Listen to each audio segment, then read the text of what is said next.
Hello friends, welcome back to my channel. तर आजच्या या व्हिडिओमध्ये आपण बघणार आहोत प्रिन्सेस कट ब्लाऊजची कटिंग, जे की बॅक बोटनेकमध्ये आणि फ्रंट डीप नेकमध्ये असणार आहे. चला तर मग व्हिडिओला सुरुवात करूयात. तर सगळ्यात पहिल्यांदा इथं ब्लाऊजची लेंथ टाकून घ्यायची आहे. 14.5 इंच ब्लाऊजची लेंथ आहे, प्लस 1 इंच देऊन 15.5 वरती मार्किंग करून घ्यायचं आहे अशा पद्धतीनं. त्याच्यानंतर इथे आपल्याला 36 साईजचा बनवायचा आहे आणि बॅक बोट नेक आहे.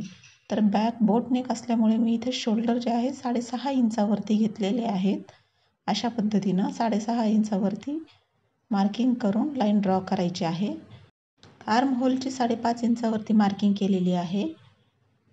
त्याच्यानंतर chest size 9 inch plus 2 inch शिलाई मार्जिन, वेस्ट 7 इंच, 1 इंच टक्ससाठी आणि 2 इंच शिलाई मार्जिन. जी काही तुम्ही शिलाई मार्जिन देत असाल ती देऊन सरळ लाईन ड्रॉ करायची आहे. इथे 1.5 इंच पण तुम्ही शिलाई मार्जिन देऊ शकता. त्याच्यानंतर नेक गळ्याची रुंदी जी ठेवलेली आहे 4.25 इंचावरती ठेवून मार्किंग केलेलं आहे आणि गळ्याची लांबी 4 इंचावरती ठेवलेली आहे. लाईन ड्रॉ करून घ्यायची आहे अशा पद्धतीनं. गळ्याचे जे गोल आहे ते देण्यासाठी आपण इथं 1.5 इंचाचं मार्किंग केलेलं आहे आणि गोल आकार देऊन घेतलेला आहे अशा पद्धतीनं. आर्म होलसाठी 1 इंचावरती मार्किंग केलेली आहे आणि आर्म होलचा शेप द्यायचा आहे आणि फिटिंगच्या साईडनं 1/2 इंच खाली मार्किंग करायचे आहे अशा पद्धतीनं आणि कटिंग करून घेऊया.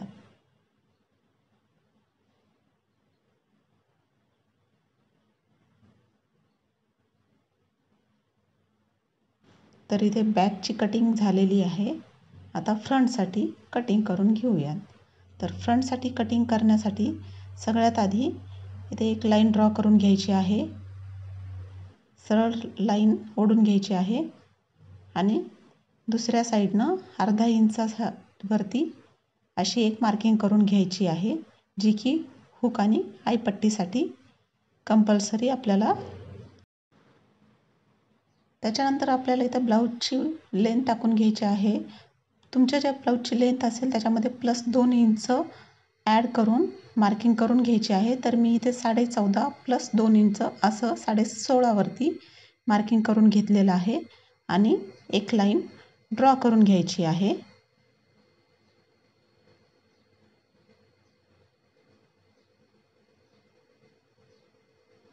त्याच्यानंतर आपल्याला शोल्डरची मार्किंग करून घ्यायची आहे. शोल्डर 6.5 इंचावरती मार्किंग करून लाईन ड्रॉ करायची आहे. त्याच्यानंतर आर्म होलसाठी मार्किंग करायची आहे. आर्म होल जे आहे 5.5 इंचावरती ठेवलेले आहेत आणि सरळ रेष ओढून घ्यायची आहे.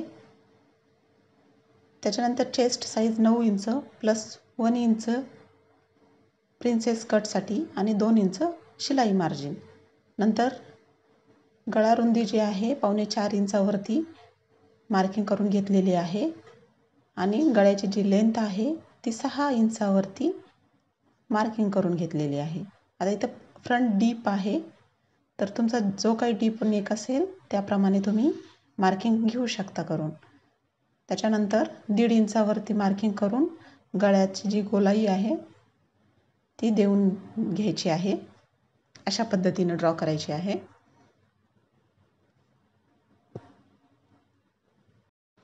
त्याच्यानंतर आता इथं फ्रंट आर्म होलसाठी 1 इंचावरती राऊंड द्यायचा आहे.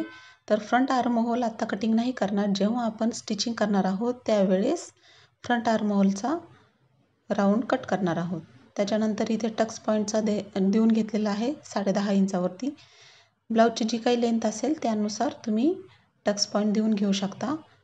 त्याच्यानंतर प्रिन्सेस कटसाठी इथे मी 4 इंच आणि खाली 3.5 इंचावरती मार्किंग करून घेतलेलं आहे आणि आर्म होलच्या साईडला 1 इंच अशी या पद्धतीने मार्किंग केलेली आहे आणि सरळ लाईन ड्रॉ करून घ्यायची आहे.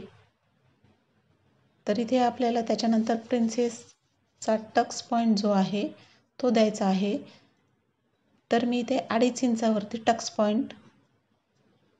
टक्स जो घेणार आहोत त्याच्यासाठी 2.5 इंचावरती मार्किंग केलेलं आहे आणि प्रिन्सेस लाईनचा शेप देण्यासाठी या पद्धतीनं मार्किंग करून घ्यायचे आहे. जोपर्यंत तुमचा व्यवस्थित शेप येत नाही, ड्रॉ करून घ्यायचा आहे शेप अशा पद्धतीनं.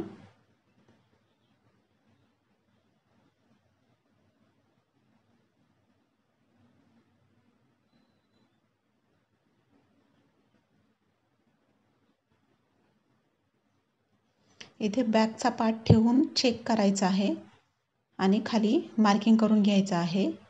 मार्किंग केल्यानंतर क्रॉसमध्ये लाईन अशा पद्धतीनं ओढून घ्यायची आहे, म्हणजे मग बॅक आणि फ्रंट जोडताना कमी जास्त होत नाही. त्याच्यानंतर इथे प्रिन्सेसचा जो शेप दिलेला आहे तिथे 1/2 इंचावरती अशा पद्धतीनं मार्किंग करून घ्यायची आहे, जे की ते आपण कट करून टाकणार आहोत. म्हणजे मग जेव्हा आपण जॉईन करतो तेव्हा शेप व्यवस्थित येतो. त्याच्यानंतर कटिंग करून घ्यायचं आहे. गळा कट करून घेऊयात. आर्म होल कट करून घ्यायचा आहे आणि स्टिचिंग करताना आर्म होलचा आपल्याला शेप देऊन घ्यायचा आहे अशा पद्धतीनं. आणि इथे जे एक्स्ट्रा 1/2 इंचावरती मार्किंग केलं होतं ते सुद्धा कट करून टाकायचं आहे अशा पद्धतीनं. हुक आईच्या साईडनं जे आहे ते पण कट करून घ्यायचं आहे. आता स्लीवची कटिंग करणार आहोत. तर स्लीवची लेंथ आहे 11.5 इंच. 10.5 इंच आहे तर 11.5 वरती मार्किंग करून घ्यायचं आहे आणि 3.5 इंचावरती इथे खाली मार्किंग केलेलं आहे आर्म होलच्या साईडनं. अशा पद्धतीनं 2 लाईन ओढून घ्यायच्या आहेत. आर्म होल 8 इंच आहे तर आर्म होल 8 इंच मार्किंग करून घेतल्यानंतर आर्म होलचा जो काही मध्य असेल त्याच्यावरती मार्किंग करायची. 4 इंचावरती इथे मी मार्किंग करून या पद्धतीनं शेप दिलेला आहे. स्लीवची विड्थ जी आहे 5 इंच आहे. 2 इंच शिलाई मार्जिन. लाईन ड्रॉ करून घ्यायची आहे आणि कटिंग करून घ्यायचं आहे अशा पद्धतीनं. आता इथं स्लीव्ज थोडासा कमी पडतोय तर ते आपण जॉईन करून घेणार आहोत थोडासा पार्ट आणि जॉईन केल्यानंतरच फ्रंट आर्म होलचा शेप देणार आहोत. तर अशा पद्धतीनं आपले ब्लाऊजचे कटिंग झालेली आहे. आता अस्तरची कटिंग झालेली आहे. मेन पार्टवरती ठेवून कटिंग करून घेऊयात. आता इथे कुठेही मार्जिन वगैरे एक्स्ट्रा ॲड करायची गरज नाही आहे. जसे आहे तसे तुम्ही कटिंग करून घेऊ शकता.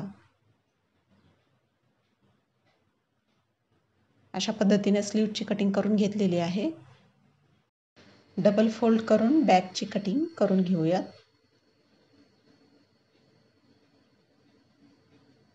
अशा पद्धतीनं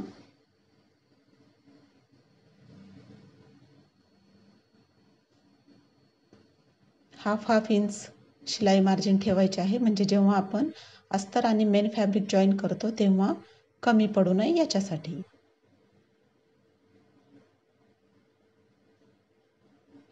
व्यवस्थित अशी कटिंग करून घ्यायची आहे.